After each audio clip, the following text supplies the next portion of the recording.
कल नहाए खाए होने के बाद आज खरना का पूजा होगा और इसके लिए दूध सबसे पहले मेरा गर्म हो रहा है और सारा सामान पूजा का आ गया है। ये देखिए घी वगैरह जो कुछ भी है सब कुछ आया हुआ है। और ये मैं खीर बना रही हूँ। पहले गुड़ डाल के चावल को पकाया जाता है जो माता जी को भोग लगेगा, तो वो मैं बना रही हूँ। और ये ठंडा होगा, उसके बाद अब दूध डालना होता है। दूध डाल के फिर इसको मिलाया जाता है और इस तरह खरना का जो प्रसाद मेन प्रसाद होता है वो बन जाएगा। तो इस तरह का मेरा लगभग बन ही गया है और जो कुछ भी बनाना है वो सब भी धीरे धीरे बना लूँगी। और सारा प्रसाद बनने के बाद अब मैं पूजा में बैठ गई हूँ और पूजा हो जाएगा मेरा। खरना पूजा समाप्त होने के बाद आज शाम का अर्घ है, शाम वाला पूजा।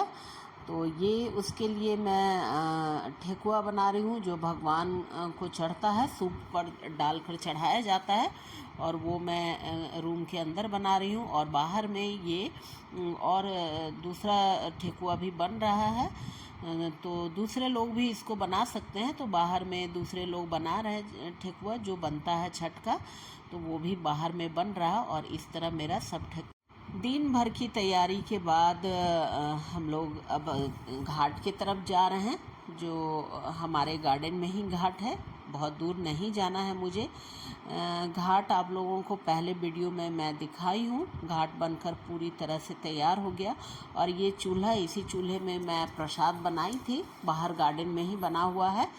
और ये हमारे घर के जो मेंबर हैं सब लोग सूप लेकर घाट के पास पहुंच गए हैं और अब पूजा की तैयारी होगी। अर्घ जो शाम का है वो सूर्यास्त के समय दिया जाता है, तो अब लगभग 10-15 मिनट में सूर्यास्त भी हो ही जाएंगे।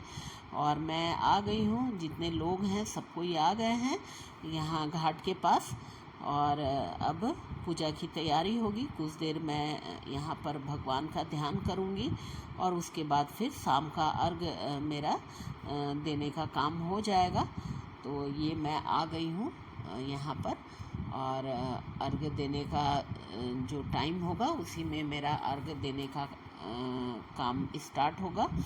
और देखिए पानी बिल्कुल साफ़ है और मेरी माँ बता रही है कि क्या करना है क्या नहीं करना है, क्योंकि मुझे बहुत कुछ नहीं पता है। तो यहीं से जल लेकर और पूजा में जो करना है वो सब मुझे करना पड़ेगा। मेरी माता बोल रही कि भर के जल लो। और इस तरह अर्घ का टाइम हो गया और शाम का अर्घ मेरा संपन्न हो गया। अर्घ देने के बाद सब सामान घर भी ले जाना है, जलता हुआ दिया, तो दिया जल रहा है और ये लेकर अब मैं घर जाऊंगी। सारा कुछ शाम के समय जलता हुआ दिया ले जाना चाहिए। और इस तरह हवा भी बहुत तेज़ चल रही है और मैं दिया लेकर अब घर आ रही हूँ, क्योंकि बगल में ही घाट है तो मुझे कोई उतना दिक्कत नहीं हुई और मैं दिया लेकर घर आ गई हूँ।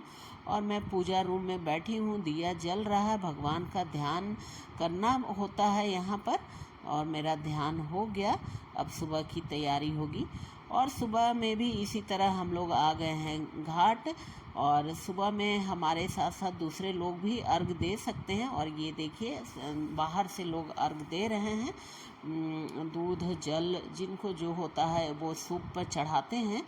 तो ये मेरा जो परिक्रमा हो रहा है 5 बार 6 बार, उसमें सब लोग बारी बारी से इस तरह का अर्घ देंगे बाहर से। इस समय सुबह में सूर्योदय के समय अर्घ देना होता है और परिक्रमा करते हुए अर्घ दिया जाता है। तो वही मैं कर रही हूँ, 5-6 बार इस तरह का परिक्रमा होगा। भगवान सूर्य को अर्घ दिया जाता है, छठी मैया को अर्घ दिया जाता है और अपनी सारी मनोकामनाएं मांगी जाती है, उनसे पूर्ण होने की विनती करी जाती है। तो वही मेरा यहाँ पर हो रहा है। माता रानी सबके ऊपर कृपा बना कर रखें, यही मेरी कामना है। आप सभी को भी छठ की हार्दिक शुभकामना, बहुत बहुत शुभकामना। सबको माता रानी का आशीर्वाद मिले, ये मेरी प्रार्थना है। सबके मेरे जितने व्यूअर्स हैं सब कोई खुश रहें। और इस तरह का मेरा ये लास्ट है, ये परिक्रमा और मेरा छठ संपन्न हो गया। और ये देखिए पानी जल सब गंदा हो गया, क्योंकि जितना पूजा का सामान था सब प्रवाहित करना होता है। और इसमें सब फूल वगैरह जितने भी थे सब मैं प्रवाहित कर चुकी हूँ। और इस तरह मेरा छठ का पूजा संपन्न हो गया।